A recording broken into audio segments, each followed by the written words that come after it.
رحیم رب لا تذرنی فردا وانت خیر الوارثین صدق اللہ مولانا العظیم مولا صلی وسلم دائما ابدا علی حبیبی کا خیر الخلق کلہم هو الحبیب الذی ترجى شفاعته لكل حول من الاحوال مقتحم یا ربی بالمصطفیٰ بلغ مقاصدنا واغفر لنا ما مضى یا واسع الکرم۔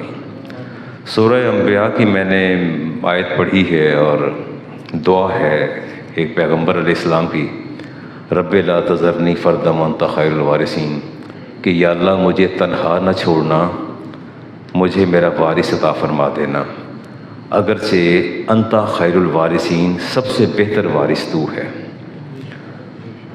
اولاد کی خواہش اور تمنا یہ انبیاء کا بھی معمول رہا ہے، سب لوگ دعا کرتے ہیں، میں بھی کرتا ہوں، آپ بھی کرتے ہیں، اس میں تو کوئی ایسی بات نہیں ہے۔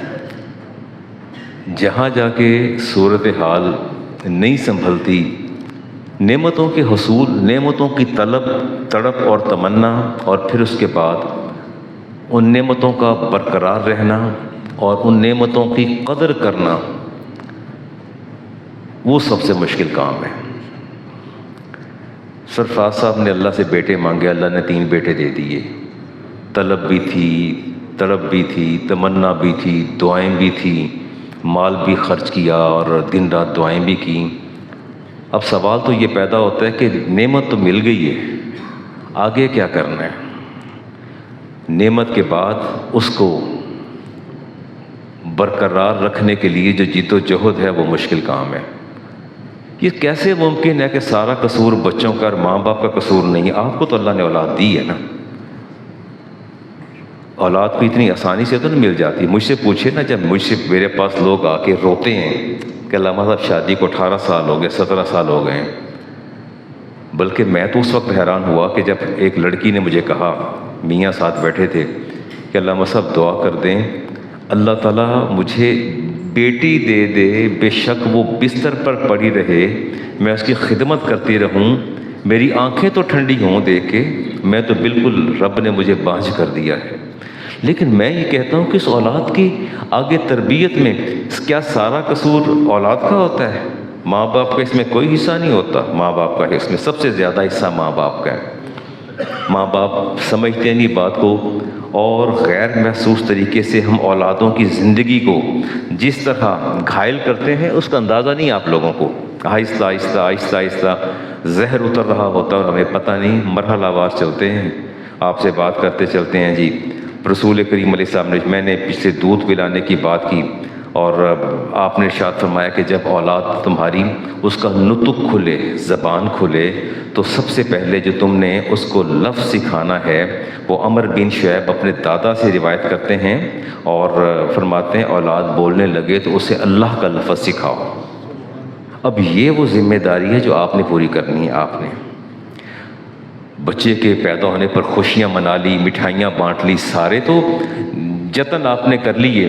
فرمایا اللہ کا لفظ سکھاؤ، اس کے بعد جب اللہ بولنا سیکھے پھر اس کو لا الہ الا اللہ سکھاؤ۔ فرمایا جب تم سکھاؤ گے سما تبالو حتی ماتو، فرمایا پھر اس کو جب وہ زبان سے ایک دفعہ کہہ دے گا لا الہ الا اللہ، کہنا شروع کر دے گا، پھر بے فکر ہو جاؤ، وہ اللہ تعالیٰ کی سپرداری میں چلا گیا ہے، اس کی موت تک تم فکر نہ کرو، تم اسے عقیدہ سکھا دو، اسے اللہ تعالیٰ کی الوہیت اور وحدانیت سکھا دو، پھر تم اس کو چھوڑ دو۔ رسول کریم علیہ السلام، حلیمہ سعدیہ فرماتی ہیں کہ میں نے جب دودھ چھڑایا، نبی کریم علیہ السلام کا دودھ میں نے چھڑایا اور آپ نے بولنا شروع کیا، اور فرماتی ہیں جو سب سے پہلا کلمہ آپ نے کہا وہ اللہ اکبر تکبیرہ، پہلا جو لفظ آپ نے منہ زبان سے نکلا، فرماتی ہے الحمدللہ کثیرہ۔ اتنا چھوٹا بچہ کو 2.5 سال کا دودھ چھوڑتا ہے تو پہلے یہ لفظ بولے وسبحان اللہ بکرتم واسیلا، وہ 3 کلمات فرماتی ہیں میں نے پہلا جملہ خود رسالت مآب علیہ السلام سے اپنے کانوں کے ساتھ سنا کہ جب آپ نے بولنا شروع کیا تو اللہ تبارک و تعالیٰ نے آپ کی زبان سے کلمات نکالا ہے۔ تو فرماتی دوسرا کلمہ جو میں نے سنا لا الہ الا اللہ قدوس قدوسا، کہ اللہ تعالیٰ قدوس ہے، بے عیب ہے، اور پھر فرماتے ہیں نامت العیون، ہماری آنکھیں سوتی ہیں، والرحمن لا تاخذ سنۃ ولا نوم، لیکن میرا رحمان نہ سوتا ہے نہ اس کو اونگ آتی۔ یہ دوسرا کلمہ تھا جو رسالت امام علیہ السلام نے اپنی زبان سے، 2.5 سال کے بچے نے اپنی زبان سے جو ادا کیا، یہ دوسرے کلمے تھے جو آپ فرماتی ہیں۔ تو کوشش یہ کرنی چاہیے کہ بچوں کو اللہ سے ہی شروع کرنا چاہیے، اور ہمیں تو خوشی اس بات کی ہوتی ہے کہ وہ بچے نے دادا کہنا سیکھ لیا، ماما کہنا سیکھ لیا، اس پر ہی ہم بے حال ہو جاتے ہیں کہ وہ دیکھو دادا دادا کہہ رہے ہیں، پاپا پاپا کہہ رہے ہیں، ماما ماما کہہ رہے ہیں، اسی پر نہال ہو کے بیٹھ جاتے ہیں۔ اپنے معیار اور اپنے پیمانوں کو بدلیے۔ میں ابو داؤد کی حدیث لے رہا ہوں جی، 1691 نمبر ہے، اور خرچ کرنے کے حوالے سے، اولاد پر خرچ کرنے کے حوالے سے، ڈاکٹر صاحب آپ بھی خرچ کرتے ہیں، بیٹیوں کی شادی ہو جائے پھر پہلے سے زیادہ خرچ کرنا پڑتا ہے، بیٹیوں کی شادی ہو پہلے سے زیادہ خرچ کرنا پڑ جاتا ہے، پھر وہ رفع داری اور رکھ رکھاؤ جو ہے وہ آڑے آتا ہے۔ گھر میں تو جو بنا ہوگا وہ کھا لیں گی، لیکن اب اگر بیٹی کوئی اسائنمنٹ دیتی ہے کہ بابا یہ کام کر دیں، تو بیٹیوں سے پیسے تو نہیں لیے جا سکتے نا، نہ اولاد سے بندہ مانگ سکتا کہ یہ بھی تم دو وہ بھی تم دو، اپنے خرچے خود کرو، بندہ نہیں کہہ سکتا۔ تو رسالت امام علیہ السلام سے پوچھا، یا ایک شخص نے، یا رسول اللہ میرے پاس 1 درہم ہے تو میں کس پہ خرچ کروں؟ آپ نے ارشاد فرمایا تصدق بہ علی نفسک، سب سے پہلے اپنی ذات پر خرچ کرو۔ یہ وہ پریورٹیز ہیں جن کو اللہ کے رسول نے فکس کر دیا۔ پہلی پریورٹی آپ کی جو اس میں فکسیشن ہے آپ کی اپنی ذات ہے۔ فرمایا یا رسول اللہ میرے پاس ایک اور بھی ہے، ایک اور درہم بھی ہے۔ فرمایا تصدق بہ علی والدیک، اب اس کو اولاد پہ خرچ کرو۔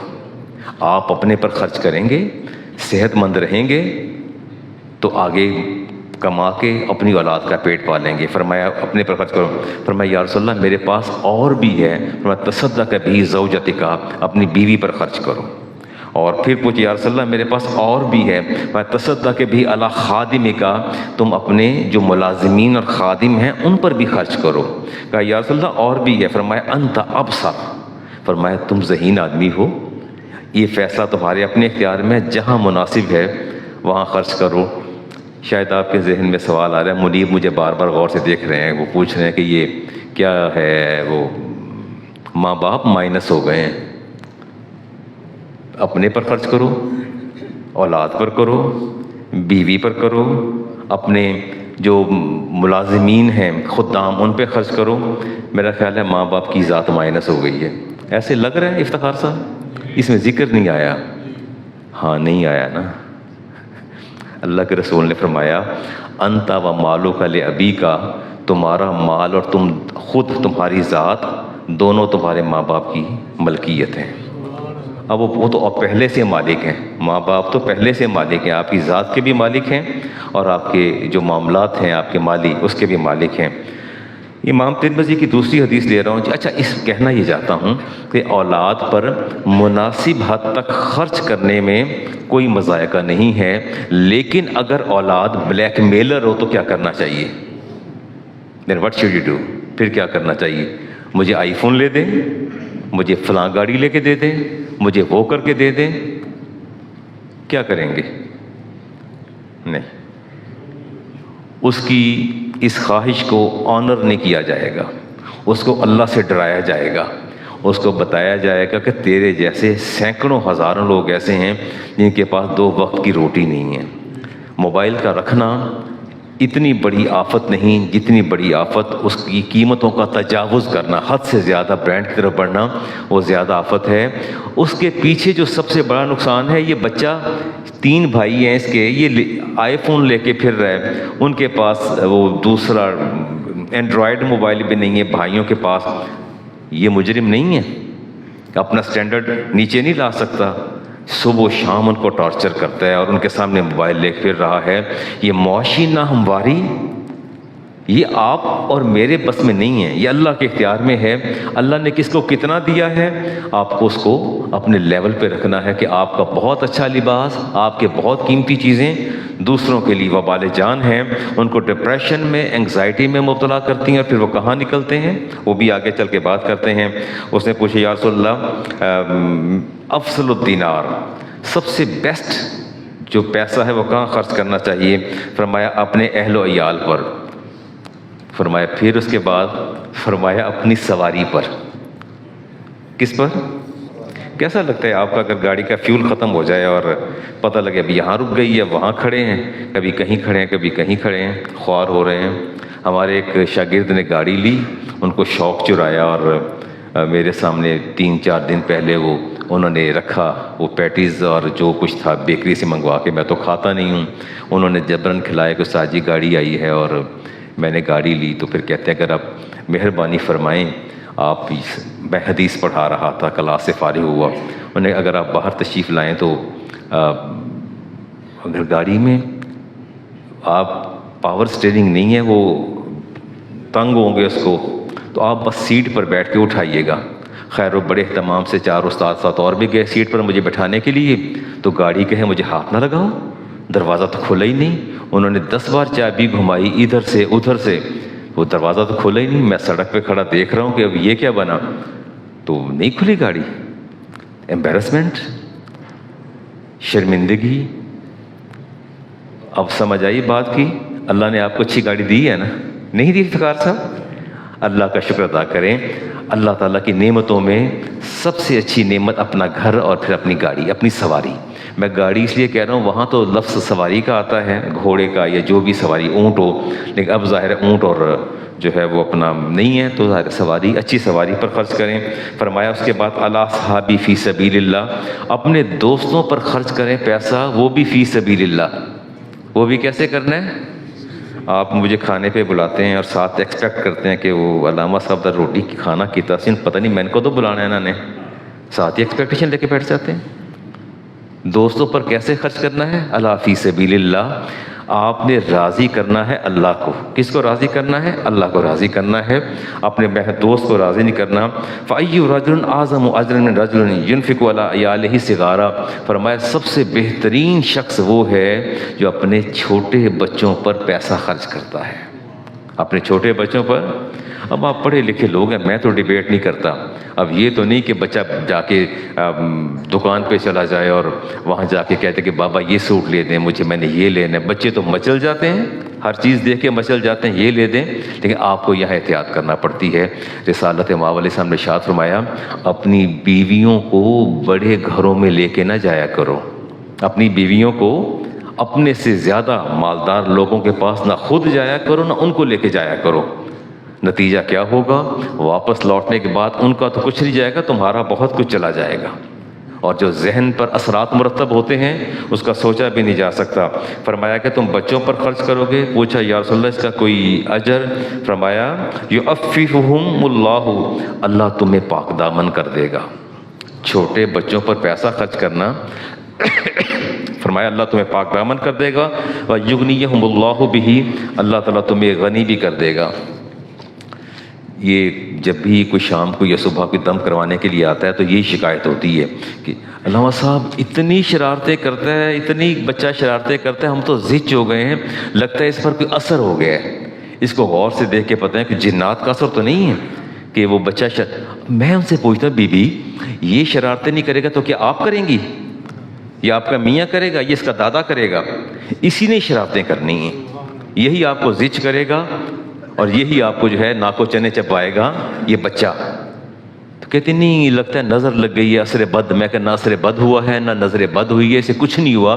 کہتے یہ اس طرح کرتے. 1 منٹ علامہ صاحب یہ دیکھیں آپ کے پاس آ کے بیٹھے ہیں تو پورے آپ کے لائبریری میں اور یہ وہاں بیٹھ کے گھوم رہے ہیں. تو بچے تو 1 سیکنڈ سے پہلے کبھی میری چابی اٹھا لیتے ہیں، کبھی میری کوئی کتاب اٹھا لیتے ہیں، کبھی دوڑ کے صوفے پہ چڑھ جاتے ہیں، بہت شرارتیں کرتے ہیں. آپ کا کیا خیال ہے کہ رسالت امام علیہ السلام کے دور کے بچے شرارتیں نہیں کیا کرتے تھے؟ نہیں کرتے تھے؟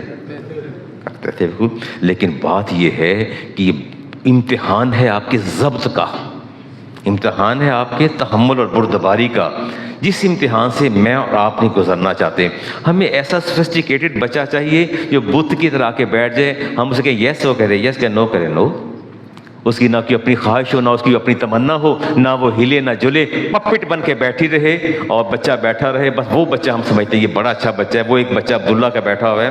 ابھی ذرا صبر کیجئے گا، یہ آئی سلام ہونا ہے، کبھی یہ یہاں چڑھ جاتا ہے سیڑھی پر، کبھی یہاں چڑھ جاتا ہے، کبھی وہاں چڑھتا ہے، کبھی میرے پیچھے پکڑ کے میرا جبہ مجھ سے سوال شروع کر دیتا ہے، کچھ کرتا ہے. پوری مسجد میں گھومتا ہے، صحن میں گھومتا ہے، لان میں بھاگ جاتا ہے. یہ بچہ ہے کہ ایسی آفت، پوری مسجد کا راؤنڈ لگا کے ایک سیکنڈ نہیں بیٹھتا، اس کو پکڑ پکڑ کے بٹھانا پڑتا ہے. عبداللہ جنات کا سایہ تو نہیں ہو گیا؟ نہیں. بچہ شرارت کرے گا، آپ کے ضبط کا امتحان ہے.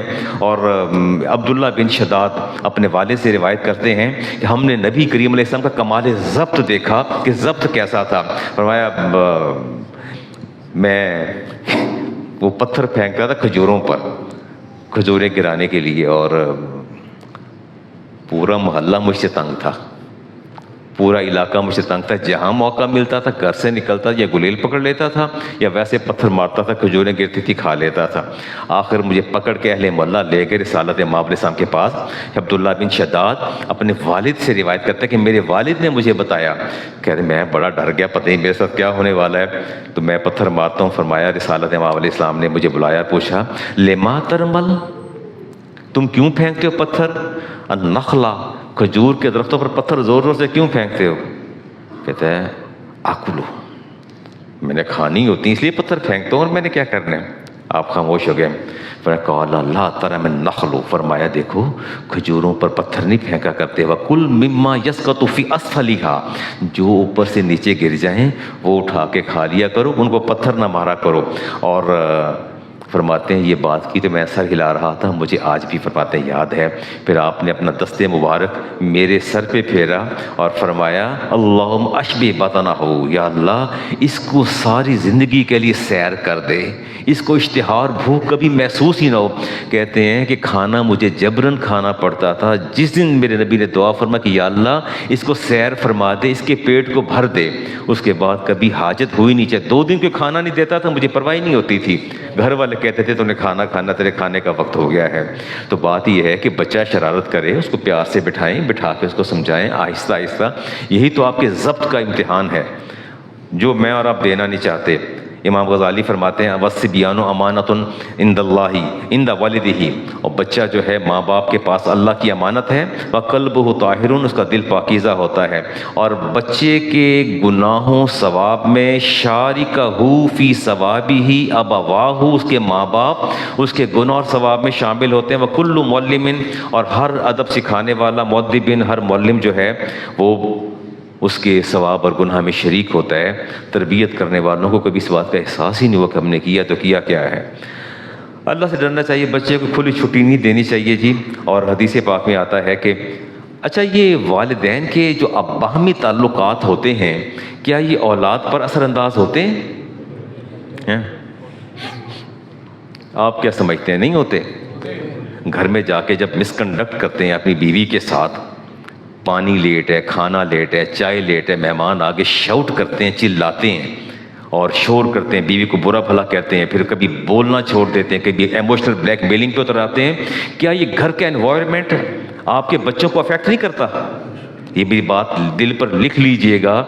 میں نے ساری زندگی پڑھایا ہے، مجھے 40واں سال ہے پڑھاتے ہوئے، میرا 40واں سال ہے. آدھی صدی جو ہے مجھے تقریباً نصف صدی ہونے کو ہے کہ میں پڑھاتا چلا رہا ہوں. میں بچوں کی سائیکالوجی سے بہت اچھی طرح واقف ہوں کہ بچے کیسے ریئیکٹ کرتے ہیں، کیسا بیہیو کرتے ہیں، ان کے اندر باہر کیا چل رہا ہوتا ہے. میں یہ کہتا ہوں کہ ایک بوم بلاسٹ بچوں کے ذہن پر اتنے نقوش اور اثرات نہیں چھوڑتا جو ماں باپ کے باہمی رویے اس کے ذہن پر انمٹ نقوش چھوڑتے ہیں. اتنا بوم بلاسٹ بھی نہیں چھوڑتا. ماں باپ کے باہمی رویے قبر تک آپ کے ساتھ جاتے ہیں. ان کا سلوک، ان کا مسکنڈکٹ آپس میں، پھر اولاد کے ساتھ رویہ. اللہ سے ڈرنا چاہیے. چھوٹی چھوٹی باتیں ہوتی ہیں. اور ماں نے غصہ نکالنا، لڑی شوہر کے ساتھ ہیں، نند آ گئی ہیں، ساس یا کوئی گھر والے آ گئے ہیں، غصہ آیا، غصہ کس پہ نکالنا ہے؟ ماں نے کس پہ نکالنا ہے؟ ہاں، اگر باپ کو غصہ آ گیا تو کس پہ نکالے گا؟ بچوں پہ. یہ مشق ستم اور تختہ مشق یہ اولاد کیوں بنتی ہے؟ مجھے آج تک سمجھ نہیں آئی. میرے پاس جب آتی ہیں خواتین اور لوگ جب میرے پاس آتے ہیں, علامہ صاحب میں تو مار مار کے تھک گئی ہوں. تو میں کہ اصلاح کر لی ہے پھر مار مار کے آپ تھک گئی ہیں, تو میں کیوں مارتی ہیں؟ ایک بچے نے اگر نقصان کیا آپ کیا بات کرتے ہیں؟ میں گھر گیا رات کو اور ہماری زوجہ اور سارے پریشان, اور میرے نواسے کو 4-5 سال کا تھا تب, اس کو برا بھلا کہہ رہے ہیں. تو میں نے کہا ہو کیا گیا ہے, کیا ہوا ہے؟ کہ تو نہیں پتا کی ہو گیا ہے. وہ کہتی 5,000 کا نوٹ سی سارا کھا گیا نواسا میرا. تو وہ بیٹھا سہم, اب ڈرا بیٹھا, ایسے بیٹھا جیسے پتہ نہیں رنگ اس کا زرد ہے, چھوٹا سا تھا, کبھی کبھی ادھر بھی آتا ہے پروگرام پہ, ایسے زرد رنگ اور برا اس کا حال, ہونٹ اس کے سفید, اور نانی اماں بھی غصے میں, اور ماں بھی غصے میں, اور باپ بھی غصے میں, اور اس کو پتہ نہیں ہے, اور یہ اپنا اپنا غصہ نکال رہے ہیں. تو میں نے کہا یہ آپ کا جو رویہ یا آپ کا ریئیکشن ہے اس سے 5,000 کا نوٹ واپس آ جائے گا؟ کہتے نہیں. تو میں کہ ضرورت کیا اس کی, کس کا نوٹ تھا؟ کہتے جی آپ نے دیا تھا وہ خرچے کے لیے, گھر کے خرچ کے لیے. تو میں کہ میرا گیا نا, اسے کچھ نہ کہو, اسے ہاتھ نہ لگاؤ, اسے جھڑکنا بھی نہیں ہے, ڈانٹنا بھی نہیں ہے. اس کو اتنا بتا دیں کہ بیٹا یہ پیسے ہوتے ہیں, اس سے چیزیں لیتے ہیں, اس سے سودا آتا ہے, ان کی ورتھ ہوتی ہے, پیار سے سمجھا دیں. وہ جو دوپہر شام کو اس نے کھایا, عصر کے وقت کھایا, رات کو میں 9 بجے گھر پہنچا, جو 5 گھنٹے آپ نے اس کو تختہ مشق بنا کے رکھا ہے, اس کو مشق ستم بنا کے رکھا ہے, نوٹ واپس آ گئے. میں نے کہا اللہ تعالیٰ چاہے گا تو لوٹا دے گا, نہیں چاہے گا تو مجھے اللہ تعالیٰ اس کا نعم البدل عطا فرما دے گا. جو کھانا تھا اس نے کھا لیا, اس کو کیا پتا 5,000 کا نوٹ کیا چیز ہوتی, اسے کیا خبر. وہ میں, ہمارے صغیر صاحب ہیں اسٹیٹ بینک کے اندر ہیں, میں نے وہ اتنا سا وہ جو چبا کے پھینکا تھا, وہ میں مدرسے آیا, میں نے بچوں سے کہا, وہ میرے 2 شاگرد آئے, انہوں نے پکڑ کے سیدھا الٹا کر کے کوئی ٹکڑا کہیں جوڑ, اس کا ادھورا سا نقش جو ہے وہ تیار کر دیا. میں نے جمعے کے بعد صغیر صاحب سے کہا کہ دیکھیے صغیر صاحب آپ باریک بین آدمی ہیں, عرصہ دراز سے بینک میں ہیں, اور شاید آپ کو کہ علامہ صاحب دے دیں. اور اگلے جمعے پہ کہتے علامہ صاحب وہ نوٹ آپ کا یہ اس کا آلٹرنیٹ لے لیں. آلٹرنیٹ تو آ گیا, لیکن جو کچھ آپ نے بچے کے ساتھ کیا اس کا متبادل کیا ہے؟ کیا اس کے نقوش مٹ جائیں گے؟ ذہن پر مرتب ہونے والے اثرات ختم ہو جائیں گے؟ میں خواتین سے کہتا ہوں, میں کہتا ہوں بچوں کو مارا نہ کریں. اصل میں مارنے کا مطلب ان کی اصلاح نہیں ہوتا, اپنے اندر کا ابال نکالنا ہوتا ہے. جو اندر جو آپ ابل رہی ہوتی ہیں اصل میں وہ ہوتا ہے, بچے کی اصلاح جو ہے وہ نہیں ہوتی. بچے کی ہمیشہ اصلاح کرنی چاہیے. جی چلیں آگے بات کریں اگلی. جی ادبوا اولادکم علی ثلاث خصال, اپنی اولاد کو, میرے نبی علی المرتضیٰ شیر خدا حدیث کے راوی ہیں, فرمایا 3 باتیں اپنی اولاد کو سکھایا کرو. پہلی بات حب نبیکم, سب سے پہلے بچے کو کیا سکھانا ہے؟ کیا سکھانا ہے؟ چلیں آپ چپ ہے تو میں بھی چپ کر جاتا ہوں, سارے چپ کر جاتے ہیں. کیا سکھانا چاہیے؟ حب نبیکم. سب سے پہلے کیا سکھانا ہے؟ ادبوا اولادکم علی ثلاث خصال, اگر اللہ اولاد دے تو 3 باتیں سکھانی ہیں. 3 باتیں سکھانی ہیں. پہلی بات کیا ہے؟ ٹاپ آف دا لسٹ کیا ہے؟ آہستہ بولیں گے تو میں بھی چپ کر جاؤں گا, آپ کو 30 منٹ خاموش بیٹھنا پڑے گا. پہلی چیز کیا سکھانی ہے؟ کون سے نبی کی؟ اپنے نبی. اس کے بعد کیا سکھانا ہے؟ حب اہل بیت, اپنے نبی کے اہل بیت کی محبت. اور پھر کیا سکھانا ہے؟ قراءۃ القرآن. پھر کیا سکھانا ہے؟ یہ کیٹاگوریکلی آپ نے بتا دیا کہ جس بچے کے دل میں اپنے نبی کی محبت نہیں, اپنے عقائد کی اصلاح کیا کرے گا, اور آپ کو پے بیک کیا کرے گا, ریٹرن آپ کو کیا کرے گا. رسالت امام علیہ السلام فرماتے ہیں کہ تمہارے رویے جو ہیں تمہاری اولادوں پر اثر انداز ہوتے ہیں. آپ بڑی اچھی تربیت فرماتے تھے.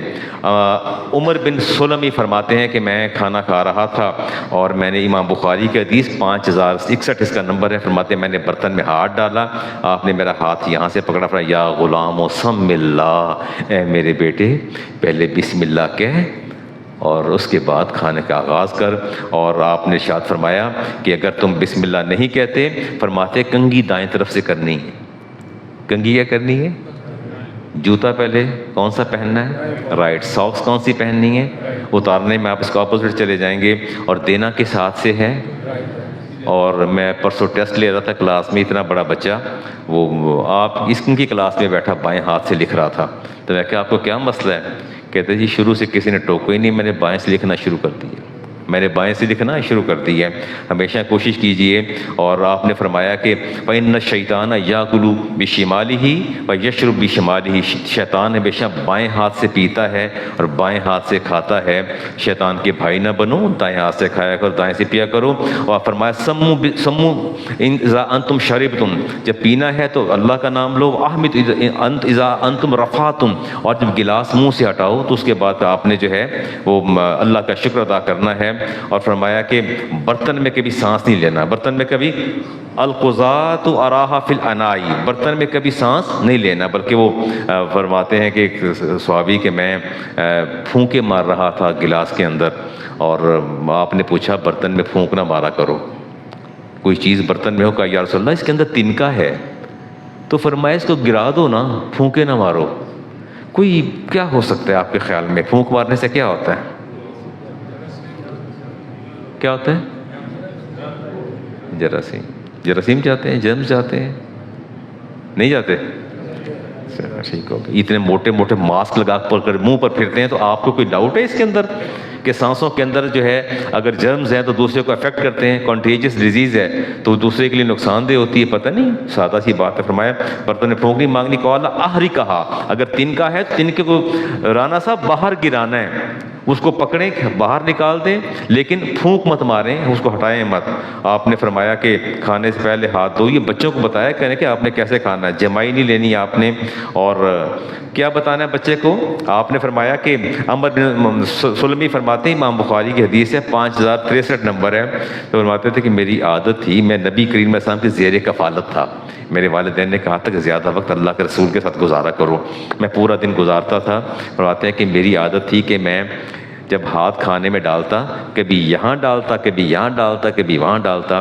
پھر ایک دن آپ نے میرے ہاتھ کو تھام لیا اور مجھے آپ نے ارشاد فرمایا یا غلام سم اللہ، اے بیٹے جب بھی کھانا ہو اللہ کا نام لیا کرو. وَكُلْ بِيَمِينِكَ، دائیں ہاتھ سے کھاؤ. وَكُلْ مِمَّا يَلِيكَ، اور اپنے سامنے سے کھاؤ. اپنے نہیں تو اگر بوٹی آپ کی طرف پڑی ہو تو پھر میں کیا کروں؟ کل مما یلیک تو آگے ہے ملک صاحب، کل مما یلیک، اپنے سامنے سے کھاؤ. بوٹی پڑی افتخار صاحب کے سامنے، وہ بھی لیگ پیس پڑا ہے، تو اب میں اپنے سامنے سے کیوں کھاؤں؟ ویسے میں عاشق رسول ہوں، بوٹی میں آپ کی اٹھاؤں گا، آگے سے آپ کی اٹھاؤں گا، انگلی سے ایسے آگے کر کے آپ کی طرف کر لوں گا اور پسلیاں آپ کی طرف کر دوں گا، یہ آپ کھائیں، وہ یہ میرے لیے ہے. کل مما یلیک، جب بھی کھانا ہے کہاں سے کھائیے؟ اپنے سامنے. پلیٹ کا جو آپ کا فرنٹ کا حصہ صرف کھانا ہے، اسے آگے نہیں جانا. بچوں کو بتایا کریں کہ جب جمائی آئے تو منہ پر ہاتھ رکھا کریں. فائزہ قال ہا، ہا کا لفظ ہے حدیث، جب آپ منہ کھول کے اتنا بڑا بھاڑ جیسا ہا کرتے ہیں، فضاحک منہ الشیطان، تو شیطان کہہ کے لگاتا ہے، ہنستا ہے. کیا کہتا ہے؟ آپ کی حماقت بے وقوفی پر اور اپنے نبی کی سنت کے قتل پر وہ ہنستا ہے. آپ نے فرمایا کہ ہمیشہ کوشش کیا کرو کہ انہیں بزرگوں کو ادب سکھاؤ. ان من اجلال اللہ اکرام ذی شیبۃ المسلم، انہیں بتاؤ کہ عمر رسیدہ کی تعظیم کرنا بالکل ایسے ہے جیسے اللہ کی تعظیم کرنا. میں نے آپ کے سامنے حدیث پڑھی ہے، امام ترمذی کی حدیث ہے اور ابو داؤد کی 4843 کا نمبر ہے. فرمایا ان من اجلال اللہ، اللہ تعالیٰ کی تعظیم کے مترادف ہے کیا؟ ذی شیبۃ المسلم، کسی بوڑھے مسلمان کی عزت کرنا. اور دوسری روایت امام ترمذی کی آ رہی ہے ما اکرم شابا شیخا لسنہ، جس بندے نے بوڑھے آدمی کی عزت اس لیے کی کہ یار بزرگ ہے، بوڑھا آدمی ہے. فرمایا الا قید اللہ له من یکرمہ عند سنتی، اللہ تعالیٰ جب وہ بوڑھا ہوگا تو فرشتوں کو مقرر فرماتا ہے جیسے اس نے اپنے بزرگوں کی عزت کی ہے، لوگوں سے اس کی عزت کرواؤ، اس کی تعظیم و تکریم کرواؤ. جو لوگ بوڑھے ہیں، بڑی عمر کے ہیں، ان کی ہمیشہ عزت کیا کریں اور بچوں کو سکھایا کریں، اور بچوں کے ساتھ کلام جو ہے ان کی ذہنی سطح کے مطابق کریں. مشکل کلام نہ کیا کریں بچوں کو. امرتو، حدیث پاک آتی ہے، فرمایا کہ امرتو، مجھے میرے رب نے حکم دیا ان نکلم الناس علی قدر عقولہم، کہ بچوں سے ان کی عقل کے مطابق کلام کیا کرو. بچوں سے ان کی کس عقل کے مطابق کلام کیا کرو. اور بچوں کو کھیل کود کا موقع بھی دینا چاہیے کہ نہیں دینا چاہیے؟ آپ ایسا کیا کریں نا کہ ہائی اسکول سے بچہ آتا جائے نا، آتے ساتھ ہی سب سے پہلے تو اس کو بیگ رکھے تو اسے کھانا کھلائیں. وہ کھانا جب کھا لے گا تو کھانے کے دوران آپ نے چپ نہیں کرنا، آپ نے بولتے رہنا ہے چھیتی کر لے ٹیوشن کا ٹائم ہو گیا ہے. بولتے جانا ہے، بولتے جانا ہے. اس کا کھانا حرام کرنا ہے، پہلے بولتے جانا ہے، اس کو مینٹلی ٹارچر کرتے رہنا ہے. اب وہاں سے 7-8 گھنٹے بعد خوار ہو کے بیچارہ اسکول سے آئے 6-7 گھنٹے، پھر اس کو ساتھ ہی کہنا اب ٹیوشن کا ٹائم ہو گیا ہے. بیگ کندھے پر لاد کے 15 کلو کا بیگ اس کو ٹیوشن پہ بھیج دینا ہے، اور اس کے بعد پھر آپ نے دوبارہ انتظار کرنا ہے. جو ہی بچہ گھر پہنچے بیگ اتار کے سانس نہ لے تو اسے کہنا ہے جلدی کر لو جلدی کر لو، قاری صاحب آنے والے ہیں، جلدی کرو قاری صاحب آنے والے ہیں. اس کو وہاں ادھر اس کو کھڑا کرتے ہیں، قاری صاحب کا ان کو بلا کے قرآن پڑھانا شروع کرتے ہیں. جو ہی وہ قرآن پڑھ کے واپس آئے ٹی وی کے سامنے یا کچھ بیٹھے دیکھنے کے کی گل ہے تو اور کوئی کام نہیں ہے، سون دا ٹائم اس وقت اسکول نہیں جانا. پھر اس کی بے عزتی کریں، ڈانٹ ڈپٹ کر اس کو سلا دیں، اور پھر توقع کریں کہ یہ بچہ جوان ہو کے میرے لیے فرشتہ ثابت ہو جائے. جب میں بڑھاپے کو مائل ہوں کہ یہ بچہ میرے لیے بچھ جائے. جب اس کے حقوق کو آپ نے سلب کر لیا ہے، زندگی کو آپ نے دوزخ بنا دی ہے، پوری زندگی سکھ کا سانس نہیں لینے دیا، آخر میں آ کے توقعات وابستہ کر جاتے ہیں. میں نے تیرے کو کی سکھ ملیا، میں نے تیرے کو کی لبیا، جو اس سے ملا آپ کو بھی وہی ملنا ہے. بے فکر ہو جائیں، جو کچھ آپ نے سے دیا. رسالت امام علیہ السلام نے ارشاد فرمایا امر بن مادی کرب ارامت الصبی فی صغرتی، چھوٹے بچوں کو کھیلنے کا موقع دیا کرو، انہیں کھلایا کرو. فرمایا زیادت فی عقلہ فی خبرہ، جو بچہ جو جتنا زیادہ کھیلے گا جب وہ بڑا ہوگا اس کی عقل اتنی ہی زیادہ ہوگی، اس کا شعور اتنا ہی زیادہ ہوگا. اب کھیلنے کا مطلب اس کو نیگیٹو اپروچ نہ کیجیے گا کہ بچہ دوپہر کو نکلے رات کو کھیل کھیل کے گھر آئے، لیکن یہ اسے کھیلنے کا موقع دیا کریں. رسالت امام علیہ السلام خود کشتی کرواتے تھے، امام حسن امام حسین کی خود کشتی کروایا کرتے تھے. حدیث میرے پاس موجود ہیں. آپ عباس کے صاحبزادے چچا کے بیٹے عبید اللہ عبداللہ، آپ ان کو کھڑا کر دیتے ایک قطار میں، سامنے کھڑا کرتے، خود یہاں تشریف آتے کہ دوڑ لگاؤ، آؤ بھاگو، جو پہلے بھاگ کے میرے پاس آئے گا اس کو میں یہ دوں گا. خود کھلاتے تھے، کبھی کندھے پہ سوار فرما لیتے، کبھی اونٹ کی طرح سواری بن جاتے، کبھی گلیوں میں ان کے پیچھے بھاگتے، بچوں کو خود کھلاتے تھے، بچوں کو ٹائم دیتے تھے. اور اگلی حدیث اولاد کے ساتھ یکساں سلوک کرنا. یہ تھوڑا مشکل کام نہیں ہے، دیٹ از رادر ڈیفیکلٹ. مجھے تو یہ بہت مشکل لگتا ہے، بہت مشکل کام ہے. یہی کام تو ہوتا نہیں ہے. جو بچہ زیادہ چاپلوس ہوتا ہے نا، جو ماں کی جوئیں نکالے گا، ادھر ہی پوچھ پوچھ کرے گا ماں کے ساتھ، وہ زیادہ ماں کو عزیز ہو جائے گا. اور جو تھوڑا بچہ ریزرو رہنے والا ہے، دور رہنے والا ہے، اتنے پہلے دن طے ہو جائے، وہ ناپسند ہو جاتا ہے. کچھ تبن میلان زیادہ ہوتا ہے اولاد کی طرف. آپ کیا سمجھتے ہیں کہ یہ اولاد کے ساتھ جو ہمارے مزاج تو ایسے ہیں نا، جو بیٹا زیادہ اچھا کمانے والا ہو، زیادہ ویل نون ہو، زیادہ معاشرے میں منصب کا حامل ہو، وہ ہمیں بہت اچھا لگتا ہے، اس پر پچ پچ جاتے ہیں، قربان ہو جاتے ہیں. لیکن کبھی آپ نے غور نہیں کیا کہ خاموشی کے ساتھ جو بربادی آپ کی دہلیز پر آ رہی ہے اس کا آپ کو اندازہ ہی نہیں ہونے کیا جا رہا ہے. رسالت امام علیہ السلام نے ارشاد فرمایا سووا بین اولادکم، میں تمہیں حکم دیتا ہوں کہ اولاد کے مابین ہمیشہ اعتدال اور انصاف قائم کرو. فی العطیۃ، اگر اولاد کو کچھ دینا ہے اس دینے میں بھی آپ نے مساوات رکھنی ہے، مساویانہ سلوک کرنا ہے. کیا وجہ ہے؟ ایک کے لیے اچھی چیز لے آتے ہیں، ایک کے لیے کم درجے کے لے آتے ہیں، اس کے بعد بیٹھ کے پھر شروع ہو جاتے یہ تیرا چھوٹا بھائی ہے نا، چھوٹا بھائی ہے تیرا نا، تو تم نے ناراض نہیں ہونا، وہ چھوٹا ہے نا تو اس کے لیے زیادہ چیز لے آئے ہیں، تو بڑا ہو گیا ہے. تو آپ کی یہ چکنی چپڑی باتیں کیا اس کے ذہن کو صاف کر دیں گی؟ ایک جرم کے بعد اگلا جرم کرتے ہیں. پہلا جرم یہ کیا کہ اولاد کے مابین مساویانہ سلوک نہیں کیا، اگلا جرم پھر کرنے جا رہے ہیں، پھر اس کو پوچھ پوچھ کر کے اس کو قائل کرنے کی کوشش کر رہے ہیں. تو کیا آپ کے قائل کرنے سے وہ قائل ہو جائے گا؟ کبھی بھی نہیں قائل ہوگا. وہ بچہ آپ کا بھی باپ ثابت ہوگا. وہ آپ چپ تو اس کو کروا سکتے ہیں، خاموش تو کروا سکتے ہیں. اگر یہ سمجھیں وہ قائل ہو گیا، فرمایا بالکل قائل نہیں ہوگا. میرے نبی نے فرمایا، امام بخاری کی حدیث 2447 نمبر، فاتقوا اللہ، اے لوگو اللہ سے ڈر جاؤ، اللہ سے ڈرو. وعادلوا بین اولادکم، اپنی اولاد کے مابین مساوات کرو، ایک جیسا سلوک کرو. ان اللہ یحب ان تعدلوا بین اولادکم حتی فی القبول، فرمایا اللہ تعالیٰ پسند کرتا ہے کہ میرا یہ بندہ اولاد کے درمیان برابری کا سلوک کرے. حتیٰ کہ اگر بوسہ ایک بیٹے کا لیا ہے، دوسرے کا بھی لے۔ اللہ تعالیٰ تم سے روز قیامت ان اضافی بوسوں کا بھی حساب لے گا۔ اگر دو بچے بیٹھے ہیں، ایک نے شرارت کی، کوئی اچھی بات کہہ دی، اس کو آپ نے چوم لیا، سینے سے لگا لیا، دوسرا بچہ آپ کے ساتھ بیٹھا ہے، اس کو بھی چومیں۔ آپ میری باتیں سن رہے ہیں سرفراز صاحب؟ یہ میں آپ کو باتیں سمجھا رہا ہوں۔ نتیجہ کیا نکلتا ہے؟ جب آپ اولاد کے مابین مساویانہ سلوک نہیں کرتے، بچے نفسیاتی الجھنوں کا شکار ہوتے ہیں، اور نتیجہ کیا نکلتا ہے؟ ان کے اندر حسد پیدا ہوتا ہے۔ اب ہم دو بھائی ہیں، ایک کے ساتھ ماں باپ کا رویہ اچھا ہے، ایک کے ساتھ اچھا نہیں ہے۔ مجھے بتائیے جس کے ساتھ اچھا ہے اس کے بارے میں میرے دل میں حسن ظن پیدا ہو جائے گا؟ حسد پیدا ہوگا، اناد پیدا ہوگا، بغض پیدا ہوگا، بے ادبی میرے اندر آئے گی، میں جھگڑالو بن جاؤں گا، اور جب میرا داؤ نہیں چلے گا تو میں اعصابی مریض بن جاؤں گا، نفسیاتی مریض بن جاؤں گا، الجھنوں کا شکار ہوں گا، انگزائٹی میں جاؤں گا، تنہائی کا شکار ہو جاؤں گا، کسی کے سامنے نہیں رو سکوں گا، تو راتوں کو چھپ چھپ کے رویا کروں گا۔ اس کا جرم کس کی کندھے پر ہے؟ کون مجرم ہے؟ والدین مجرم ہیں جو اولاد کے مابین مساویانہ سلوک نہیں رکھتے۔ اس لیے ہمیشہ محبت کے اندر بھی مساویانہ سلوک کرنا چاہیے۔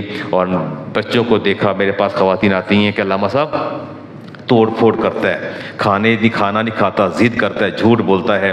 میں کہتا ہوں یہ آپ کا اپنا کیا دھرا ہے، کہیں نہ کہیں زندگی میں آپ سے خطا اور غلطی ہوئی ہے، جس کا نتیجہ آج آپ کو بھگتنا پڑتا ہے۔ بچے کو ٹوکنے کا بھی انداز ہوتا ہے۔ میں اپنے گھر میں بیٹھا تھا تو ہمارے گھر کے ایک فرد نے کہا چھوٹے بچے کے بارے میں، یہ بہت جھوٹ بولتا ہے۔ میں نے کہا آج کے بعد اس گھر کے اندر کسی بچے کے لیے میرے کان یہ لفظ نہیں سنیں گے۔ میں سخت برہم ہوا، غصے سے اٹھ کے کمرے سے باہر چلا گیا۔ آپ نے کیوں کہا بچہ سامنے بیٹھا جھوٹ بولتا ہے؟ یہ تو ہے ہی جھوٹا۔ ہیوملیٹ کرنا، اس کو پیار سے سمجھا دیں۔ جب 10 بندوں میں اس کو جھوٹا کہیں گے تو کیا اس کے کیا جذبات ہوں گے، کیا احساسات ہوں گے؟ بچے کو توہین کرنا۔ اکرموا اولادکم، میرے نبی نے فرمایا اپنی اولاد کی تکریم کرو۔ اپنی اولاد کے عیب دوسروں کے سامنے بیان کرنا، ان کو جھوٹا کہنا، برا کہنا، مکار کہنا، جو بھی کہنا ٹھیک ہے، رنجشیں ہوتی ہیں، دکھ بھی ہوتا ہے، تکلیف بھی ہوتی ہے۔ اگر دل بوجھل ہو جائے تو کسی ایسے شخص سے بات کریں جس سے آپ کے محبت کے رشتے ہیں، جو آپ کے ساتھ حسن ظن رکھتا ہے، وگرنہ زبانوں کو خاموش رہنا ہی بہتر ہے۔ رسالت مآب علیہ السلام جماعت کروا رہے تھے، امام مسلم کی حدیث کا نمبر 537، معاویہ بن حکم سلمی کہتے ہیں کہ ساتھ والے کو چھینک آ گئی اور اس نے زور سے چھینک ماری۔ میں نے کہا یرحمک اللہ، میں نے زور سے کہا تو وہ ساروں نے کہا یہ نمازیں بولی جا رہا ہے۔ تو مجھے انہوں نے اس طرح کا رویہ ایٹیچیوڈ کیا کہ میں ایسے مجھے دیکھا، اور تو میں نے کہا کہ مجھے کیا گھور گھور کے دیکھ رہے ہو؟ رسول کریم سے جماعت کروا رہے تھے تو بولے تو انہوں نے اپنی رانوں پر زور زور سے ہاتھ مارے اور کہا کہ میں سمجھ گیا یہ مجھے چپ کروانا چاہتے ہیں۔ آپ فرماتے ہیں، امام مسلم کے الفاظ ہیں، معاویہ بن حکم فرماتے ہیں فلما صلی رسول اللہ صلی اللہ علیہ وسلم، جب نبی پاک نے نماز کروا لی اور فرماتے فابی و امی، میرے ماں باپ قربان ہو جائیں، آپ نے مجھے ایک لفظ نہیں کہا، حالانکہ جماعت میں نے شور مچایا ہوا تھا، سب کو میں برا بلا کہی جا رہا تھا، دیہاتی آدمی تھا، مجھے پتہ ہی نہیں ہے نماز کے آداب کا، مجھے خبر نہیں تھی۔ میں ولا ضربنی ولا قہرنی ولا شتمنی، نہ مجھے مارا، نہ مجھے گالی دی، نہ مجھے برا بلا کہا۔ ایک لفظ میں کہا ان ھذی صلاۃ، بیٹا یہ نماز ہے، یہ اللہ کی عبادت ہے، لا یصلح فیہا شیء من کلام الناس، نماز کے اندر لوگوں کی طرح کلام نہیں کرتے، ہوا تسبیح، انما ہوا تسبیح و تکبیر و قراءۃ القرآن، نماز میں تسبیح پڑھتے ہیں، قرات کرتے ہیں، اللہ کی کبریائی بیان کرتے ہیں۔ فرمایا ایسا نہیں کرتے۔ مجھے بڑے پیار سے سمجھا دیا، بہت کچھ کہنا چاہتا تھا لیکن میرا خیال ہے کہ بس کرتے ہیں، میس نہ ہو جائے باتیں۔ تو کیا اب آپ نے فیصلہ کر لیا ہے کہ بچوں کے ساتھ آپ کا رویہ اچھا ہوگا، یا آپ سمجھتے ہیں کہ 2-4 چپت لگا دیں اس کے نتائج زیادہ اچھے نکلتے ہیں؟ نہیں، نہ مارا کریں بچوں کو، نہ مارا کریں، بالکل نہ مارا کریں۔ اپنی بیگمات کو بھی سمجھائیں، انہیں کہو کہ جنت کا ٹائٹل لے کے آپ پھرتی ہیں نا کہ ماں کے قدموں تلے جنت ہے، جنت مفت نہیں ملتی، اس میں آپ کے ضبط کا امتحان ہے، اس میں آپ کے صبر کا امتحان ہے، ضبط کا امتحان ہے۔ بچوں پر ہاتھ نہ اٹھائیں، یہ ان کو بھی کہتا ہے، یہ میرے سامنے استاد بھی بیٹھے ہیں بچوں کو پڑھاتے ہیں۔ کل پرسوں کیا کہہ رہا تھا میں آپ کو، بچوں کو ہاتھ لگایا کریں. پتہ نہیں مجھے اتنی تکلیف ہوتی ہے, آواز کہیں باہر سے آ جائے کھٹکا تو میں دوڑ کے اپنے آفس سے باہر جاتا ہوں, یہ بچہ کون رو رہا ہے, کس کی آواز آئی, کیا کسی نے مارا تو نہیں ہے. میں نے بیان کیا میرے جامعہ جو 700 طالب علم پڑھتے, 700 اور میں پورے کوریڈور میں سانپ کی طرح پھرتا ہوں کہ کہیں کوئی استاد بچے کو سزا نہ دے دے, مارے نہ, گالی نہ دے. اتنا میں نے سختی سے بیان کر رکھا, خود بھی نہیں مارتا. یہ بچے بیٹھے ہیں میرے سامنے, شاگرد ہیں, سال گزر گئے, نہ گالی دیتا ہوں, نہ مارتا ہوں, نہ شاؤٹ کرتا ہوں, کچھ بھی نہیں کرتا. تو کیا میں نے نہیں پڑھایا بچوں کو؟ یہ اپنے اندر کا غصہ نہ نکالا کریں, اللہ سے ڈرتے رہا کریں. چلیں جی بات تقریر ختم کر لیتے ہیں. پیٹرول ملا جی مجھے, کمپنی نے کارڈ دیا ہے, 100 لیٹر 250 کا دیا تھا, تو 100 لیٹر یوٹیلائز ہوا ہے, تو کیا وہ 150 لیٹر, کیا آپ کی کیا رائے ہے؟ رائے دیا کریں, بتایا کر کے علامہ صاحب اس کو ایسے. وہ 150 لیٹر کا میں کیا اچھا میں تو ایسا کرتا ہوں, ویسے مجھے کوئی پیٹرول نہیں ملتا, میں بتا دوں, میں تو ویسے بھی ریٹائرڈ ہوں, ویسے بھی نہیں ملتا تھا پیٹرول مجھے. وہ ہمارا تو وہ ٹریولنگ الاؤنس ہوتا ہے میرا خیال ہے, وہی اس کے اندر لگ کے آ جاتا تھا سیلری کے اندر, کمپنی دیتی ہے. تو میں ایسا کرتا ہوں, میں just I am sighting an example of my self, میں اتنا کرتا ہوں کہ وہ 150 لیٹر میں ساز باز کیے وہ پی ایس او والے کے ساتھ, تو اس سے میں رسیدیں بنوا کے تو پیسے لے کے استعمال کر لیتا ہوں. ٹھیک ہے تو میرا رانا صاحب خدا کا خوف کرے, مجھے دیا کمپنی نے نہیں. اچھا پھر ایک اور اجازت دے دیں, میں ایسا کرتا ہوں کہ وہ جو 150 لیٹر پیٹرول بچا نا, وہ میں آپ کو ڈلوا دیتا ہوں. کچھ احسان بھی بھلا بھی ہو جائے گا, آپ زیر بار بھی رہیں گے, کمپنی سے بھی نکل آئے گا فیول, آپ بھی مجھ پر راضی, اور میں بھی, میرا بھی اپر ہینڈ آپ پر, بالا دستی سپر میسی میری بھی. تو اگلی دفعہ بھی انتظار رہے گا کہ جی پیٹرول بچے کارڈ کہ نہیں بچے, آپ میرے پیچھے پیچھے, میں آپ کے آگے آگے. تو کیا ایسا کر لیا جائے, پیٹرول آپ کو دے دیا جائے؟ نہیں, یہ بھی نہیں, جائز نہیں ہے. اور اگر کسی سے ویسے ساز باز کر لیں, اسے پیسے نکلوا لیں, پیٹرول پمپ والوں کے پاس بڑے راستے ہوتے ہیں, ٹپ دے کے, از اٹ رائٹ؟ چلے جی آپ نے بتا دیا. وہ جو ٹریولنگ الاؤنس جو آپ کو ملتا ہے سیلری کے اندر, اس سیلری میں الاؤنس جو ہے وہ اس کے تو آپ حقدار ہیں. وہ پیٹرول کا یا فیول کا ملتا ہے, منیمم لیول ہو یا میکسیمم, وہ آپ اس کے مالک ہیں. لیکن جو فیول کمپنی آپ کو اپنے کارڈ پہ دیتی ہے, آپ اس کے مالک نہیں, وہ آپ کے لیے حرام اور ناجائز ہے. ٹھیک ہو گیا جی؟ مسجد میں جوتوں کی, اچھا وہ جھگڑا ہوا میرے سامنے جی, انہوں نے بتایا کہ جھگڑا ہو گیا, جوتے اٹھا کے مسجد میں لے آتے ہیں اور لا کے نا تو یہاں رکھ دیتے ہیں سامنے, کہتے پھر باہروں چوری ہو جاندے نے. تو کیا کرنا چاہیے؟ مسجد میں جوتے لے آنے چاہیے؟ نہیں لانے چاہیے. تو باہر سے کیوں اٹھا لے گا؟ یہ تو ایڈمنسٹریشن کو دعائیں دیں. یہ ملک صاحب بیٹھے, افتخار صاحب, انہوں نے آپ کو باکسز بنوا دی, چابیاں جیب میں لے کے آپ آ کے بیٹھ گئے ہیں, جوتے باہر سے اٹھا لیتے ہیں. تو کیا کیا جائے؟ لڑ پڑے جی. انہوں نے مسجد کے اندر شور شرابہ بھی کیا. وہ جوتے لاتے تھے, جھاڑتے تھے, جھاڑنے کے بعد اس کو سائڈ پہ رکھ دیتے تھے, اور کرنے کے بعد جو ہے وہ جاتے اٹھا لیتے تھے. ایک کوئی دل جلے تھے وہ صاحب, وہ غصے میں آ کے انہوں نے سخت برا بھلا کا شور شرابہ کیا مسجد کے اندر. چلیں جی بات کو سمیٹتے ہیں. رسالت مابلس ابو داؤد کی حدیث ہے, 654 نمبر ہے. ابی ہریرہ سے کراوی ہیں, قال اذا صلی احدکم, تم میں سے جب کہ نماز پڑھنے کے لیے مسجد میں جائے, فلا یدعن علیہ عن یمینہ عن یسارہ, don't put your shoes on your right hand اور on your left hand, both are prohibited. یہ میں نے اگر اپنے رائٹ پہ رکھا ہے, یہ بچہ میرے بیٹھا ہے تو اس کا لیفٹ سائڈ ہوگی, میری لیفٹ ہے تو اس کی رائٹ ہوگی, جوتا یہاں درمیان میں رکھیں گے. تو اس سے اللہ کے رسول نے کیا فرمایا ہے؟ منع فرما دیا ہے.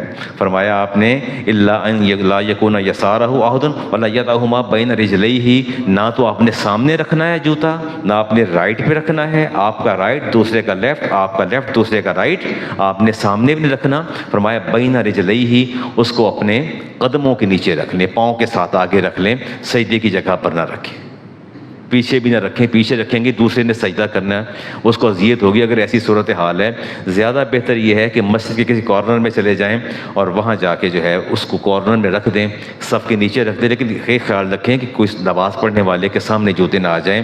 جہاں تک مسجد میں شور شرابہ کرنے والی بات ہے, تو ابن ماجہ کی روایت ہے, 750 اس کا نمبر ہے. رسالت میں آپ نے ارشاد فرمایا, جنبو, اپنے آپ کو بچاؤ, مساجدکم, مساجد کے اندر بہت چھوٹے بچے جن کو بول و براز کا پتہ نہ ہو, ان سے بچیے. ومجانینکم, اور دیوانوں کو مسجد کے اندر نہ لائیے.